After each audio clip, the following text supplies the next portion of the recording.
Welcome to the Why Isn't It Working? Business and Tech podcast, talking all things business and tech in the emerging and enterprise space. Here are your hosts, Karl Wood and Michael Hamilton. The information featured in this program is general in nature and does not take into account your personal circumstances, needs or objectives. Guests appearing in the program may have commercial arrangements or associations with some of the companies, organisations or foundations mentioned. Opinions expressed by the hosts or guests are personal of nature and not to be considered as advice or an inducement to purchase products or services. Before making any investment, insurance or financial planning decisions, you should consult a licensed professional who can advise you on whether your decision is appropriate for you. This program is for informational purposes only. Hi, and welcome to the podcast. Today I have with me Rob Kell, who's a mature age data science student from UTS. How are you going today, Rob? Good, thanks, Michael. Thanks for having me on. Oh, it's a pleasure. It's a pleasure. So we just wanted to get a perspective of somebody who's actually at the start of their career, you've gone into data science, which is quite a popular subject around the world and online for all universities and courses in general. So I just wanted to get someone who fresh perspective on things, at the start of their career, and wanted to get a view on your background and, why you chose it. But look, I won't talk anymore. I'll let you introduce yourself and, give us a bit of background to yourself. Yeah, no worries. I'm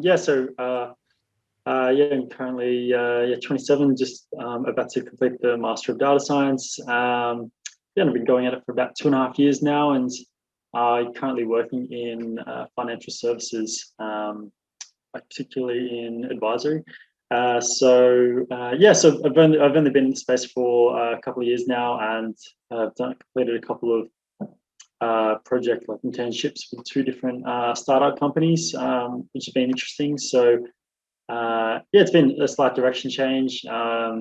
My bachelor degree was in economics and finance, and I've sort of worked in the accounting space, superannuation space, investment management. So I've been in that world for about 5 years, and now this is sort of complementing those skill sets that I've sort of refined. So that's sort of where it lands me at the moment. And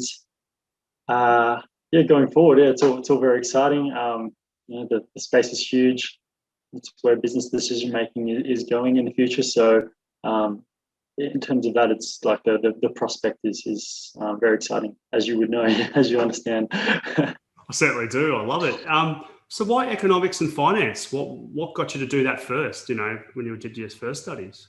Economics and finance, I think I've sort of always had a strong interest in quantitative fields, sort of being like science and maths. I guess I sort of took on advice from my parents to sort of told, we discussed what my strengths and weaknesses were, etc.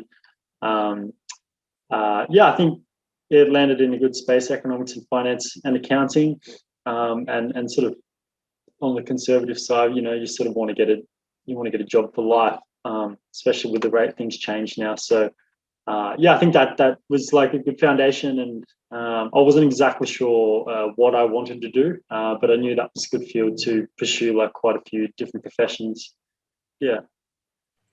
Fantastic. So when you graduated from that first degree and you went into the workforce, what did you notice? What were the first things that come to mind when you went into financial services? Oh yeah, definitely. Everything operates completely differently to your understanding or what you may believe it to sort of transpire. Very, very, very different. A lot more automated than sort of what you learn in terms of accounting and investment management than what you would learn at university. And I guess just sort of the general community. It's I feel as though it's especially in accounting and investment management, it's a lot of it is based on very old fundamentals, very old foundations that still transpire and propagate throughout the whole space. But as you know, the information age is upon us, and you can sort of see those old pillars really starting to wear down, and like these sort of new shoots starting to push through, which was the most interesting part of working in that space. I think seeing where finance is going, investment management is going as a result of data technology, AI technology, machine learning, all of those sorts of things. Interesting. So what did you find when you were looking at the market and working in the market when you did start the job? What's your opinion on the markets, like traditional markets? It could be commodities or, equities or ETFs or whatever, like NASDAQ or what's your opinion after now working in a couple of years on how those markets operate? Yeah. To be honest, I wouldn't define myself as a trader, like a heavy trader at all. Probably more so an investor. But it is incredible that it's all driven. A large portion of it is driven by sentiment, which is sort of the microeconomics of individual human decision making. So yeah, it's incredible that you can see like a sector or a company increase by sort of an order of magnitude of 2 or 3, just based on how people are feeling. So I found that very, very incredible. I always used to think it was very like looking at P&Ls, balance sheets, etc., which is obviously a large part of it, but yeah, I find the way that markets move probably the most interesting part about it. But yeah, in terms of the actual the functioning, yeah, I think I find they're all highly independent, but then very connected in the same way. And maybe that will change in the future to more sort of decentralized fintech model, which is sort of in the works at the moment. So it's that's the extent of my knowledge of markets and banking of the last sort of 5 decades. But it's obviously exceptionally complex.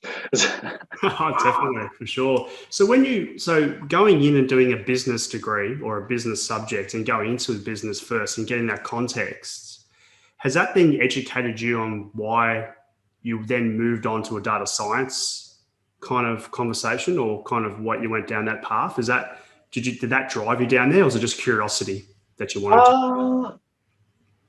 Look, in terms of the driving factor was actually, funnily enough, a recommendation of a friend of whom had just started working at a large research house, a large research company in Sydney.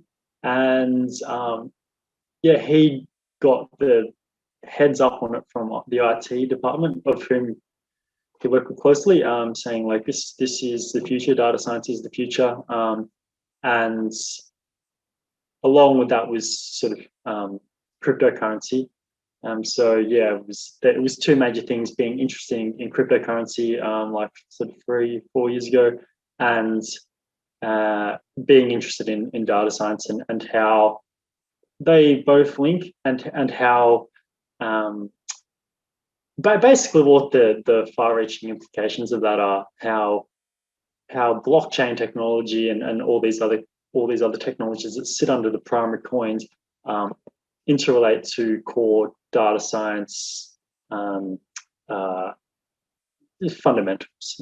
Basically what makes it up. So I found that very interesting, but not really anything as a result of studying economics of finance. Basically the only real sort of crossover was the fact that I'm like more quantitatively defined, much stronger in sort of mathematics and sort of science fields, but had never coded a line in my life 2 years ago. And now you write thousands of lines of code and don't even think about it. I have to say, so I have to ask the question before we do go down to the data science questions, why you picked it up a bit further.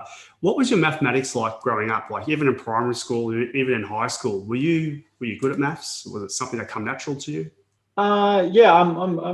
I think I've always been quite good. I think I was quite sort of behind the ball in primary school, but then once I got to high school, I was sort of always in the top sort of maths and science classes. But I never had a very strong sort of academic drive. Like I would want to excel and do well, but like by no means was a 1%er. However, like in terms of like natural ability, yeah, I think it's definitely resonates with you more, especially sort of science and stuff. Like I could talk about that for hours. Always been interested in it, but quantitative fields resonate with me more because there's often an answer as opposed to many possible answers, such as in sort of legal fields, etc. So I love debating things with my sister. You know, she's a lawyer, so if there was a right answer, there'd be no legal system. So those are fighting words, they are. That's right, they are fighting words, yeah. Awesome. So basically, did you feel that helped you when you went into your data science degree or to do the studies? Do you think the mathematics helped you?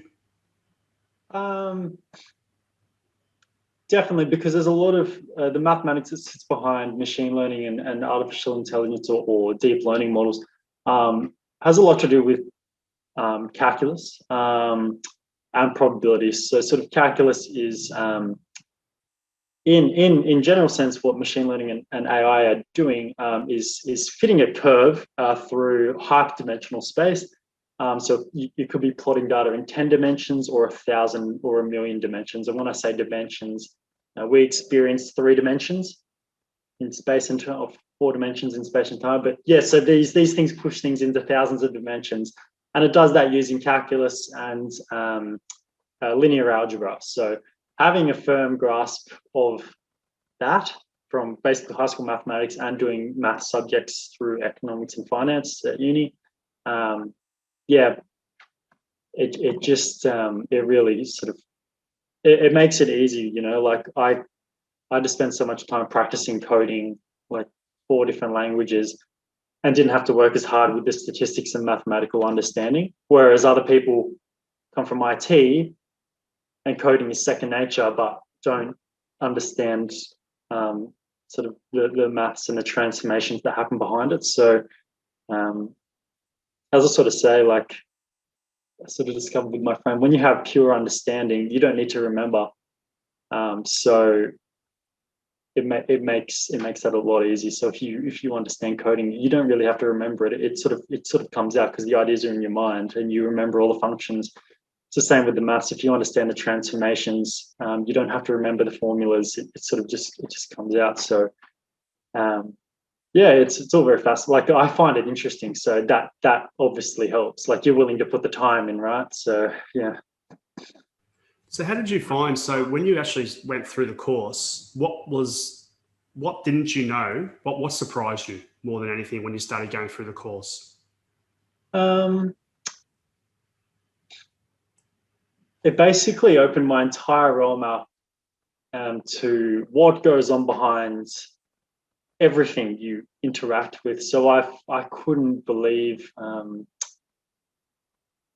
I never truly understood how, or I still don't really understand exactly how the internet works, but I have quite a good understanding now of how networks and nodes work and exchanges, etc. And I found that the most surprising, how vast the internet was, and basically how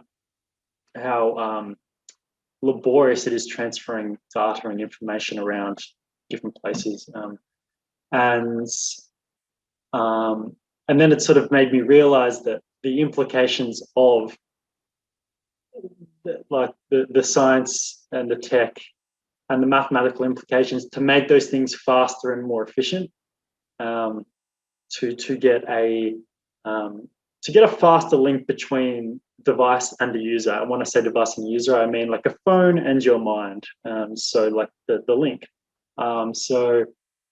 I couldn't really, it was actually pretty amazing. The first day we sort of did like a linear regression, which is a very basic like machine learning algorithm, and the power that something like that has, and the fact that algorithm has sat in textbooks for sort of 250 years, but only now in the last few decades have we had the computational power to actually bring it to life. And yeah, so it's incredible to think these things have existed for centuries, but only now in the information age that we're actually allowed to. It's actually practical to do these things on a laptop, like for thousands of people. So now you're getting huge pushes for leaps forward in machine learning because you've got so many people doing it. So we're in the golden age, I believe, right now of machine learning and deep learning. So yeah, that they're basically the most interesting things. How old some of the ideas are that are really just creeping in to mainstream sort of use, and just how vast everything is behind the internet and data, like behind every GUI on your screen, like what's actually going on behind there is incredible. Yeah, Amazing.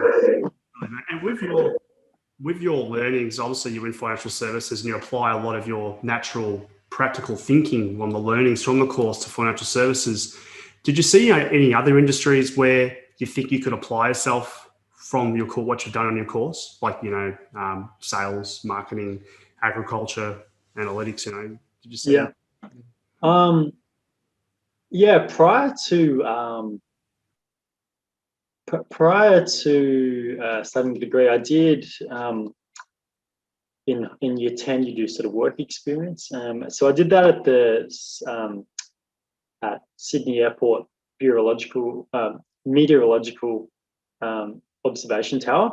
So I was with the chief meteorologist for like a week because I wanted to be a meteorologist. I was obsessed with the weather, climatology, all that sort of stuff, and sort of still am. So I'm very fascinated in the application of AI applications in forecasting weather, forecasting disasters, climate emergencies, those sorts of things, tsunamis. So yeah, I find I think the greatest game, the greatest question anyone ever has is what's going to happen next, and the fact that you can map that with in some sort of feature space and sort of fit a line through it and get some certainty. I think that's fascinating, and even if you can give people 2 or 3% more certainty of when a tsunami might come in some Pacific island, I think that's I think that would be fascinating. So yeah, sort of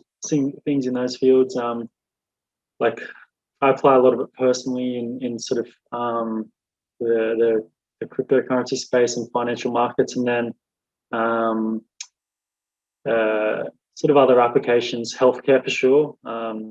Quite interested in that. So medical diagnostics on wearables. So I use a Garmin every day. So things that a lot of machine learning sits behind your Garmin in terms of measuring the amount of stress in your body, when you should recover, and all these sorts of things. They're all set on basic algorithms. So and then things like for sort of dialysis machines and these sorts of tools that just make doctors' lives easier, or nurses' lives easier. So yeah, putting the technology back in professionals' hands to make their jobs easier. That's the fundamental theorem of technology. So that's yeah, I find those sorts of things quite interesting. Do you find that that your education has taught you to use what you've learned as complementary to what you do in financial services, to your business degree, or is it looking to replace what you do? What have you learned about how to best use your skill sets now that you're about to graduate, aren't you? Yeah, that's right. Yeah. The thing is, it's hard to sort of articulate the diversity of it, because you can build these things to basically answer any question, whether it be there's sort of two sort of questions. There's classification problems and there are regression problems. So regression problems are predicting an integer or sort of numeric. So and a classification problem is sort of predicting whether something's going to be green or blue. there's a large, so like say if you're looking in financial services, financial planning, investment management, there's huge leaps forward now in integrating sort of machine learning and AI solutions into investment management. So pushing what was once technical analysis to the next level, basically because we have petabytes of data uploaded to the internet and collected by these fund managers every day, or financial markets and every other variable that may influence them. And then another sort of interesting one that's come up is sentiment analysis on documents. So like the audit space is very laborious, costs a lot of money in terms of man hours, reading documents, making sure they're correct. So I know for a fact that there is quite a lot of sort of software out there that is it can scan through 1,000 pages of document and make sure that the right sections, legal sections, need to be there, or whether they're not there, and that triggers a response to say, hey, we need to add this paragraph in. So a lot of it is around sort of, can we improve portfolio performance? Are all of our documents legal, meeting sort of compliance requirements? And the other big one is sort of client segmentation and targeting. So I know the company that I work for, we invest quite a lot of money in marketing, and how do we target our target market to a better degree? How do we reach the people that we want to reach, that we believe we can help the most? So that's all sort of possible with sort of any sort of data analytics.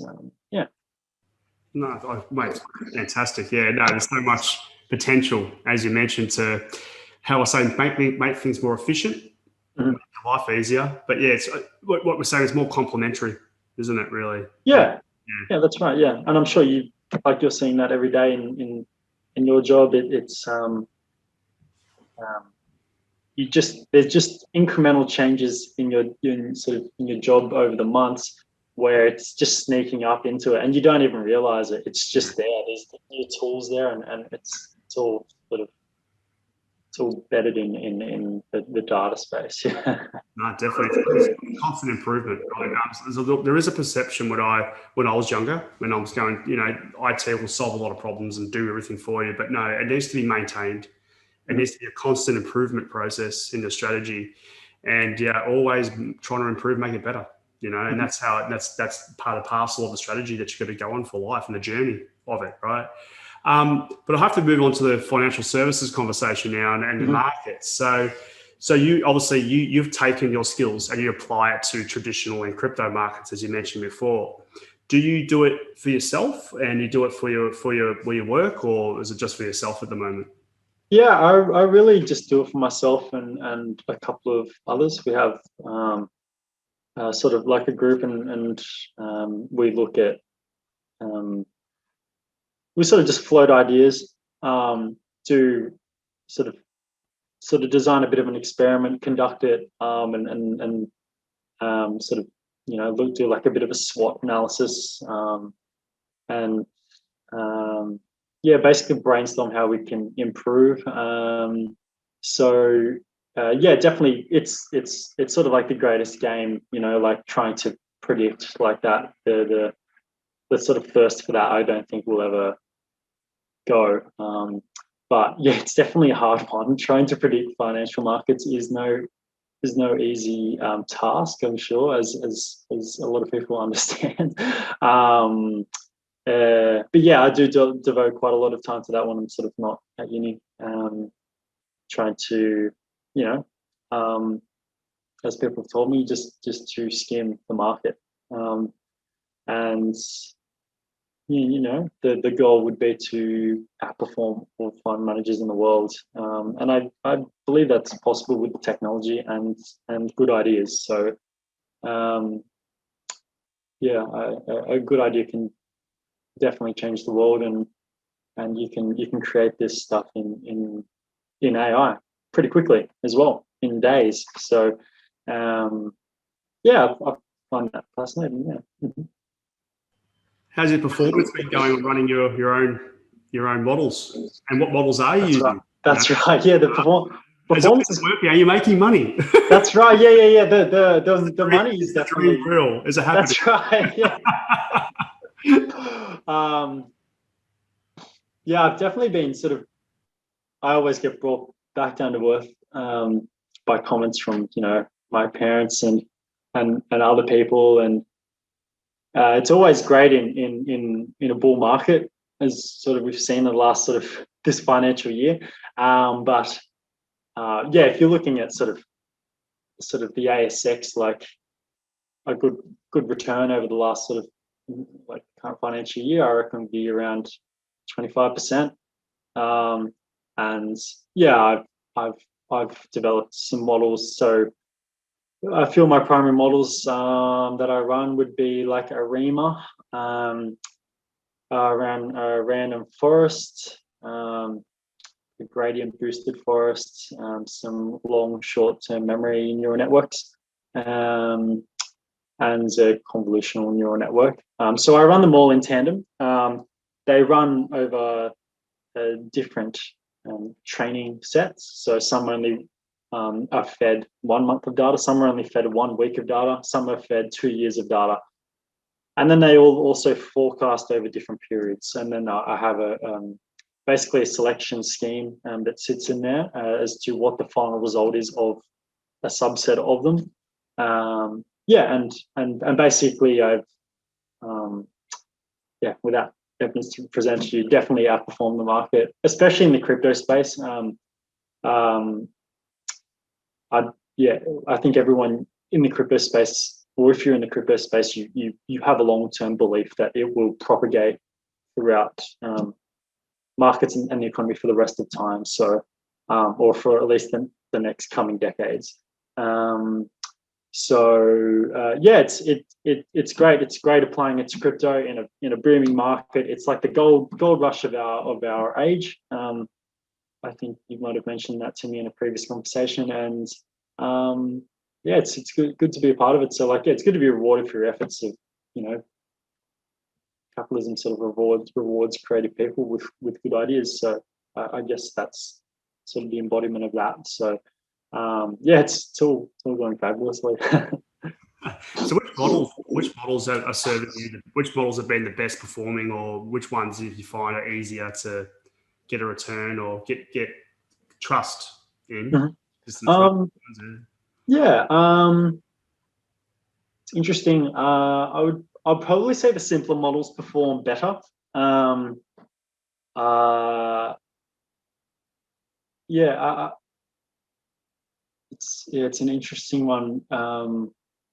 Definitely when I'm forecasting longer periods. So if I'm trying to develop forecasts for sort of 3 months, I would say my more complex models, like the LSTM models, that they're the deep learning networks, and the convolutional neural networks. They're just better because I train them on huge data sets, sort of in the order of sort of 400 or 500 million rows of data.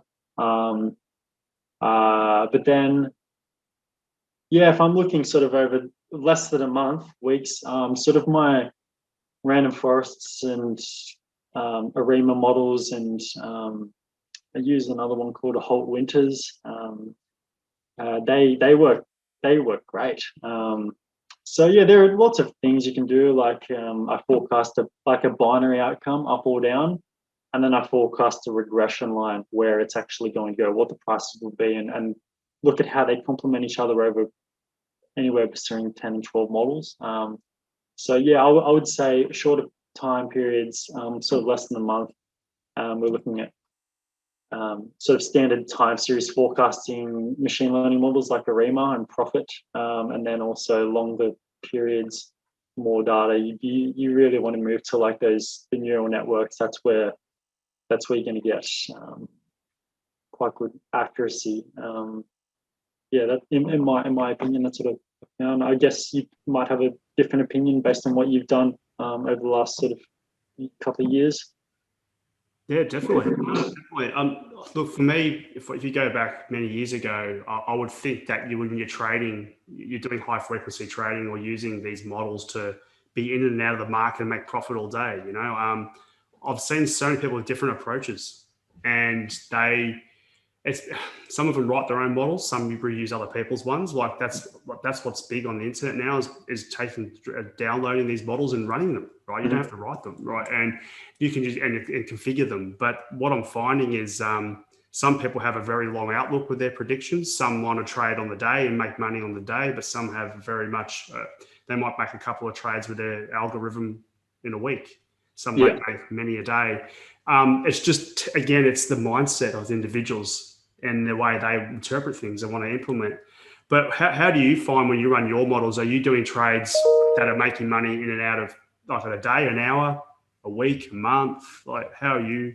Yeah. Basically, like I said, so I'm probably more of an investor than a trader.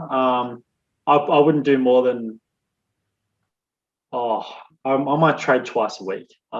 So I've I definitely took on most of the comments sort of you've made to me over time. So I look definitely at a swing trading strategy. Um, so I'm looking the degree of what I believe the market can go up or down, basically each week, and then I look at sort of monthly as well, and I forecast sort of 3 months just to get an idea of where it could be going, and I put a confidence interval in there, sort of 95% confidence interval. Um, but basically I probably trade probably twice a week, and then sort of um, uh, I really try to cost it. I've sort of put like stop losses and stuff in there to sort of hedge it a little bit. Like crypto runs 24/7. Um, I'm sure you've woken up and your portfolio could be up 100%. Like that's just the way it runs at the moment. So yeah, you don't want to be missing those sometimes. If your goal is to make 5%, take the 5%. Don't wait for 10% for it to drop off 20 the next day. So I've definitely made that mistake too many times. I'm already. I've got the tears already. I've got the battle. That's right. Yeah. We've all been. You've got to go down to go up. I say in this market, you've got to learn. That's right. Yeah. That's with any market, right? You've got to learn. You've got to have. Yeah. You've got to have the stupid mistakes to make the right decisions at a later date. But Yeah. what do you find? So you make manual decisions with your models. So you run the models and then you make a manual trading decision. That's how you run your. That's right. Basically my skill set doesn't have me so I can sort of set up the data pipelines, have it all sit on a like an AWS server and run, but I don't have the ability to link all the confidence to link my models with a proper exchange. So that's probably the missing piece at the moment. I do know there are some trading tools out there where you can run some of these models and have it predict, like you say. So like it makes a prediction. Do you think it's going to go up 2%? Great. Well, so in the next 3 hours, if it goes up 1%, place the trade and watch it go up the next two, or something like that. But yeah, no, I don't do that. I basically run them all on over the weekend, do work on them on the weekend, make trades on Sunday or Monday, revise the trades Wednesday, Thursday, place more trades, revise again on Sunday. So it's very active. But then yes, they're the intervals, and I just do what you sort of instilled in me. Just skin, like I'm just looking to skin at the moment. Obviously, it's always welcome to make 100% here and there if possible, but the game, the great larger game is to outperform indexes and all fund managers sort of in the world. So it's good to be at the forefront of it right now, because there is adoption, but there's not mass adoption. So it's quite good in that sense, and like you're doing, you're at the forefront of that too, and you can see the huge potential of it. And think as well, I think it was Dave that said, it's good to have your mind can make decisions with thousands of inputs instantaneously, but you don't always make the rational choice. And it's good to have a support mechanism there to bounce off, and that's sort of where it's at. Yeah, but obviously the goal would be to have something that runs and is looking at the market a few times a day and making portfolio adjustments. Yeah. So complementary. Yeah. So yes. Yeah. Brilliant, and that's a good outcome too. You know, with a simple strategy, right, and keeping it simple, right. And did you find that you were making things complicated and now you're doing things simpler? Do you find that from your learnings? Yeah, definitely. I think is it the concept Occam's razor? The simplest answer is typically the correct answer. I think that's right. Yeah, I definitely pull back the complexity of the design, because I think when I was finding I was losing sight of the goal, and so it's relatively easy at the moment, I think, to predict the market with high accuracy over sort of 2 days. I think if you have like good fundamentals, a big data set, and the right ideas, you can do it. Like I've definitely been able to do that, but it's not great for a week-long strategy. And you've seen the results of that. You've got quite good results over a few days. Over a week, not so good. And that's sort of where I go, okay, well, so I can do this quite well right now. So I'll adopt this into my strategy. So yeah, that's why I sort of look at everything twice a week, because that's where my accuracy sort of lies, and where we have good windows. You know, too far from the future, there's too much uncertainty. So yeah, you're right. Yeah, redefine the goals, define really what I'm wanting to do. If I'm trying to make, if my goal is to take 1% profit per week, congratulations, you've just outperformed everybody on the face of the earth. You've every institution. So yeah, that's basically where it's at. And sticking to your goals, you will lose weeks in a row, but statistically speaking, you'll regress back to the mean, and your model will start to sort of hit the mark. So yeah, that's very important. The discipline of it, as you would know, like it's easy to lose sentiment and let it get inside your head, but then all of a sudden you're on a run. So yeah, that's always interesting. As you said, like 1%.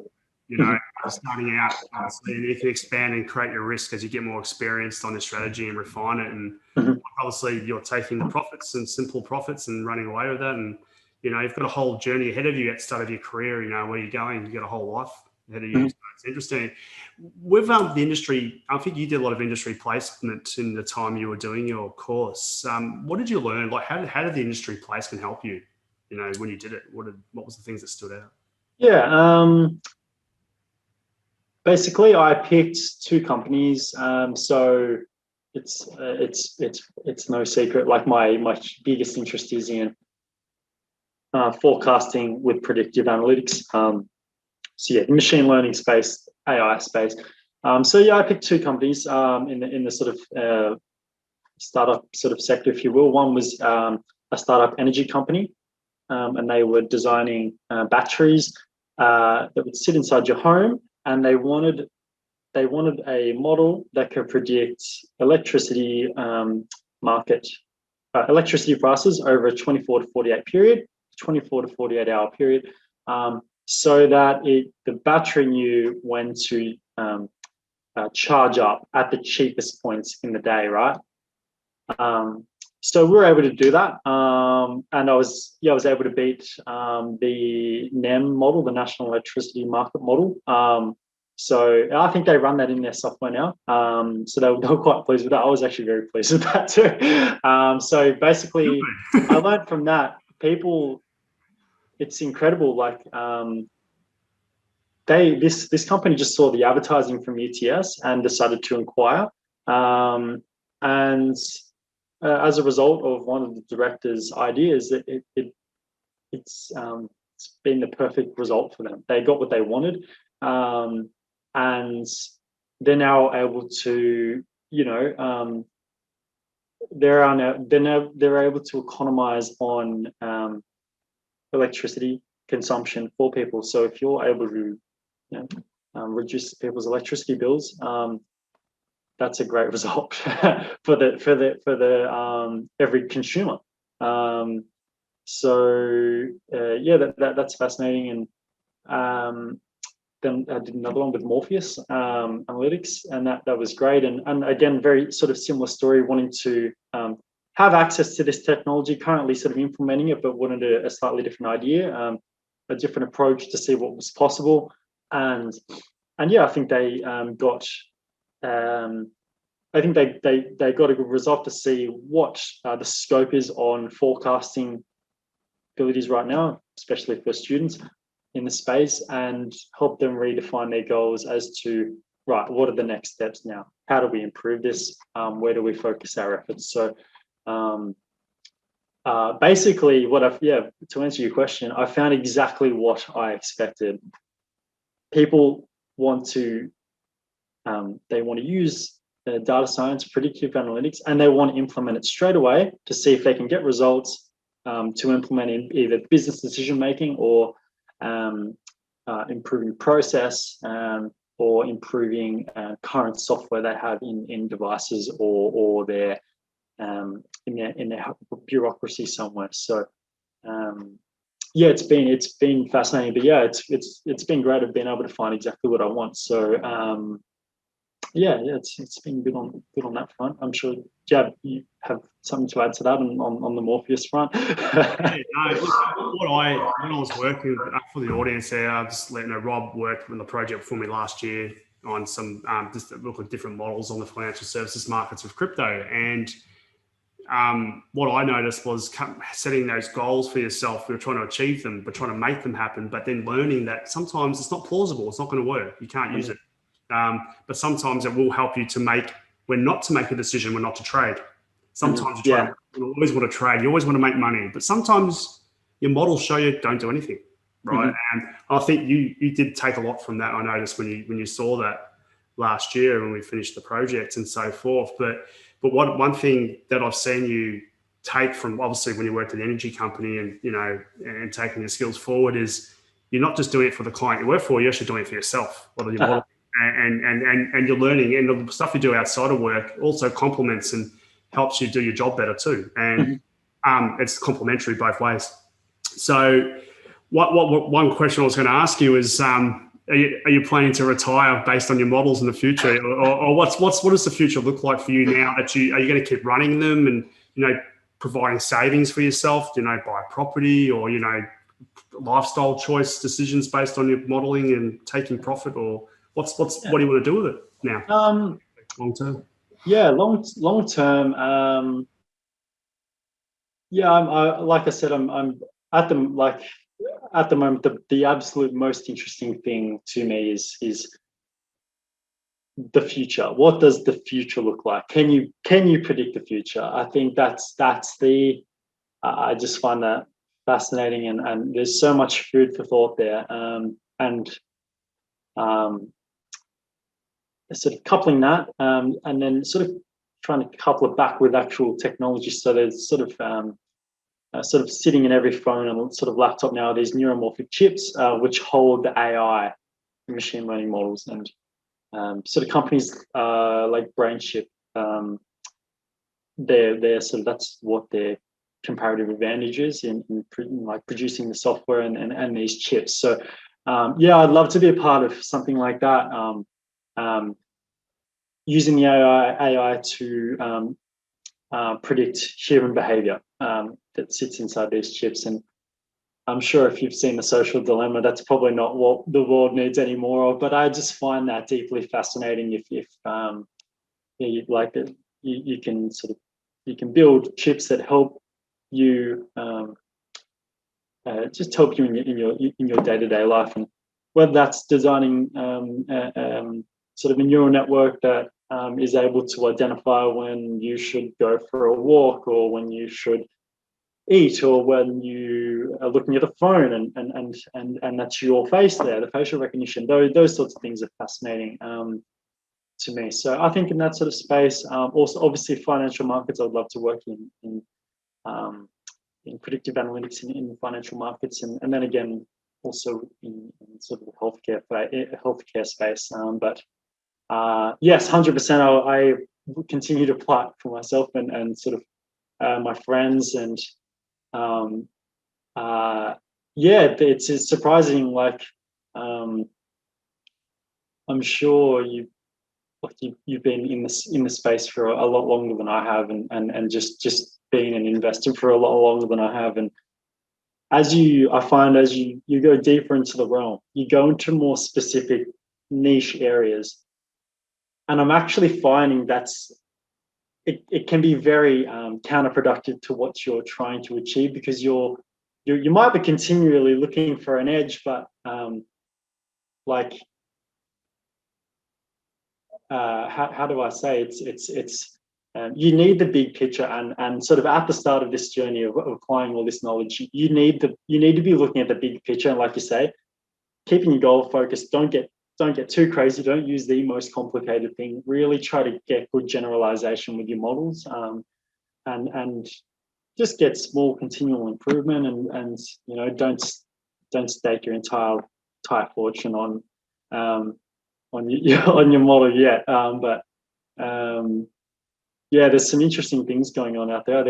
I heard last year there is an investor in the US who I think he invested something like $10 million into a team of 10 data scientists and software engineers, and he's a huge punter, and he's been able to develop a model that can predict the outcome of a horse race with something like 90% AUC. So that's area under the curve. That's a classification measurement, which corresponds approximately to 90% accuracy. So he's just printing money now, and that's incredible. You think of the amount of factors that determine the outcome of a horse race with sort of 20 odd horses. So yeah, things are very interesting. Yeah, I know those factors quite well, and the grades. That's right. Yeah, he's been to Randwick on a Saturday before. I've got the battle scars to prove that too. That's right. It's good. No, look, it sounds like to me. Look, you're in the right position and the right mindset to go forward and take advantage of your skill sets to help people and help yourself. And that's a special skill, and I think you're on the right path and a good journey to do that. But look, Rob, I'd like to say thank you for coming on for the program. And unfortunately, Karl couldn't make it today, unfortunately, to be our other guest. He would have some questions for you, but we'll definitely get you back on some roundtables for data science we've got coming up later on in the year. I think your opinions would be invaluable, and also when after you graduate too. So I think you're well immersed and ready to go. No worries. It's good. But look, thank you very much, and let's I wish you all the best, and enjoy your graduation, and we'll talk soon. Okay. No worries, Mark. Thanks a lot for having me. It's been great chatting, and I'm sure we'll keep in contact. Pleasure. Right. No worries. Have a good day, Mark. Have a good evening. The information featured in this program is general in nature and does not take into account your personal circumstances, needs, or objectives. Guests appearing in the program may have commercial arrangements or associations with some of the companies, organisations, or foundations mentioned. Opinions expressed by the hosts or guests are personal of nature and not to be considered as advice or an inducement to purchase products or services. Before making any investment, insurance, or financial plan decisions, you should consult a licensed professional who can advise you on whether your decision is appropriate for you. This program is for informational purposes only.